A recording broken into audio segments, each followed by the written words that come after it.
ظہر اور عصر کو ملا کر پڑھنا۔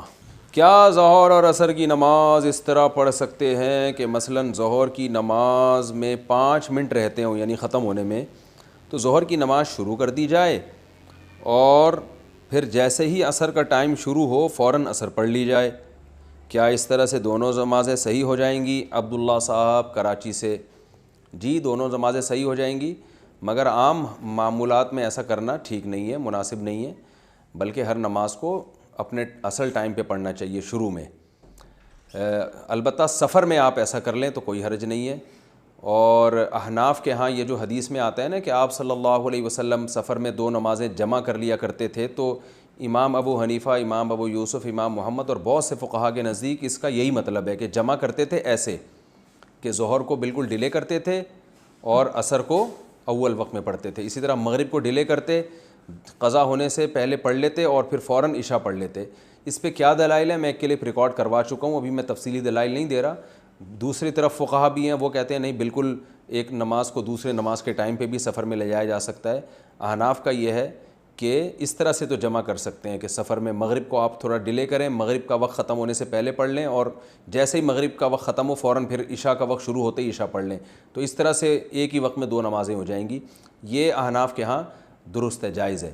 سفر میں عام حالات میں یہ خلاف سنت ہے، اس کو معمول بنا لینا ٹھیک نہیں ہے۔ تو کوئی بھی عذر ہو تو بیماری میں بھی اس طرح سے کر سکتے ہیں آپ۔ تو اس پہ دلائل کیا ہیں؟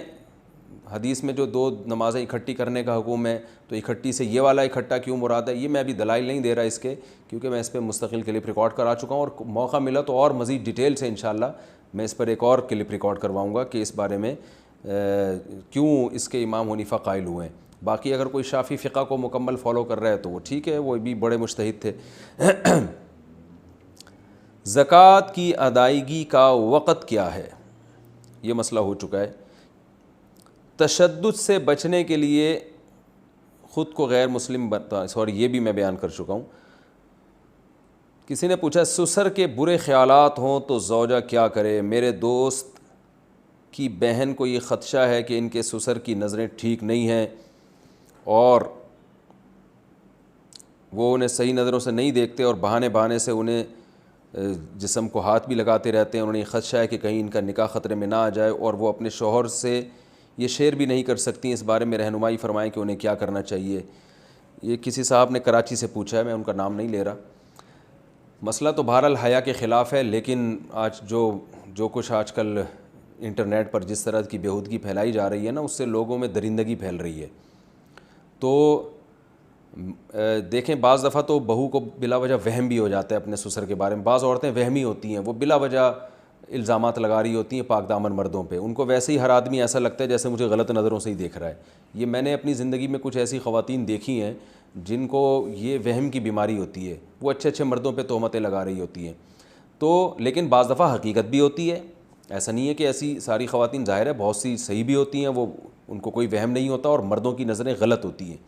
تو اگر واقعی سسر کی نظریں غلط ہیں، خاتون کو وہم نہیں ہے اور سسر جو ہے نا وہ بری سوچ کے حامل ہیں اور وہ غلط نظروں سے دیکھتے ہیں، اور انہوں نے بتایا کہ بہو کی باڈی کو ٹچ بھی کر لیتے ہیں، تو ایسی صورت میں بہو پر لازم ہے کہ اپنے شوہر کو بتائے کہ فوراً مجھے الگ گھر لے کے دیں، مجھے سسر کے ساتھ نہیں رہنا۔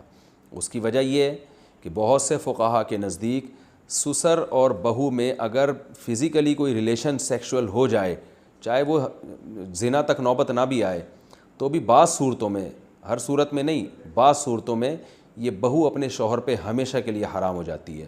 وہ صورتیں کیا ہیں؟ اللہ نہ کرے کسی کے ساتھ ایسا ہو جائے تو کسی قریبی دارالافتاء سے، کسی بڑے مفتی سے اس وقت پوری صورتحال بتا کر ریٹن میں فتویٰ لیا جائے یا زبانی فتویٰ لیا جائے۔ ایسے عمومی طور پر جواب نہیں دیا جا سکتا ان مسائل کا، کیونکہ اس میں بہت ساری پیچیدگیاں ہیں، کیا ہوا، کیسے ہوا، یہ تو ظاہر ہے کوئی مفتی پورے حالات سنے گا تو وہ بتائے گا۔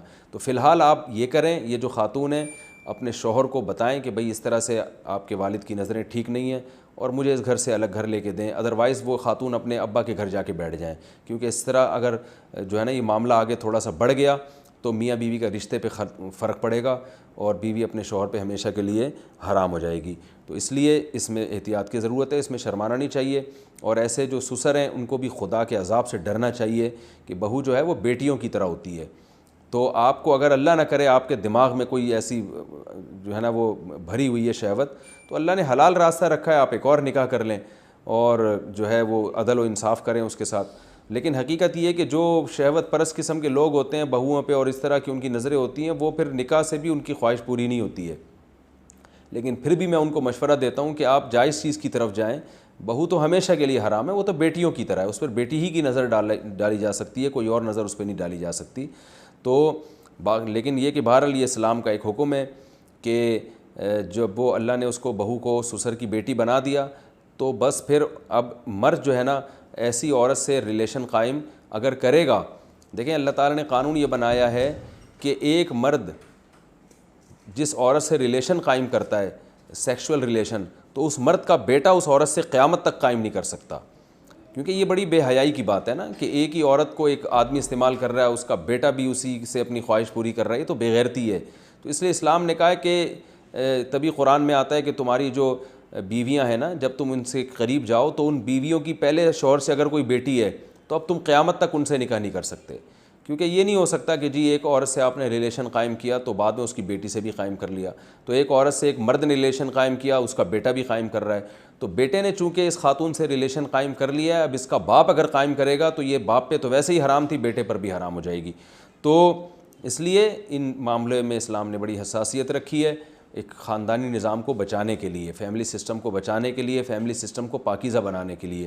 اس لیے اگر کسی خاتون کے ساتھ ایسا ہو رہا ہے تو وہ اپنے سسر کو اپنے قریب نہ آنے دے۔ ویسے بھی یہ غیرت کے خلاف ہے، سسر باپ کی جگہ تو ہوتا ہے، لیکن سسر کو یہ اجازت نہیں ہے کہ بہو کی باڈی سے اپنے جسم کو ٹچ کرے، اپنے ہاتھ کو ٹچ کرے، بلکہ علماء نے یہاں تک بیان کیا بس بہو کے سر پہ آپ پیار کرنے کے لیے ہاتھ رکھ سکتے ہیں، اس سے آگے آپ کو جانے کی اجازت نہیں ہے، اس سے مصافحہ کرنے کی بھی کم از کم اس زمانے میں تو بالکل اجازت نہیں ہے۔ سر میں مصنوعی چوٹی لگوانا، کیا لیڈیز بال ہونے کے باوجود الگ سے چوٹی لگا سکتی ہیں؟ راشد صاحب انڈیا سے۔ نبی صلی اللہ علیہ وسلم نے ایسی عورت پہ لعنت فرمائی ہے جو بال لگوائے، تو علماء کہتے ہیں اس سے انسانی بال مراد ہیں۔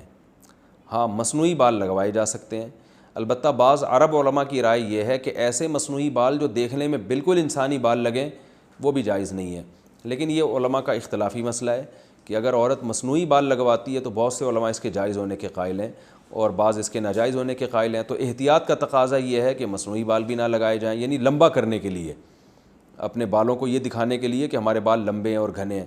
لیکن اگر کوئی مصنوعی بال لگانا چاہے تو بر صغیر کے علماء اس کی گنجائش دیتے ہیں، لیکن انسانی بال بہرحال کسی قیمت پہ نہیں لگائے جا سکتے۔ انسانی بال سے مراد کسی دوسرے کے انسانی بال، اپنے ہی بال لے کر جو ٹرانسپلانٹیشن کا عمل آج کل ہو رہا ہے وہ جائز ہے۔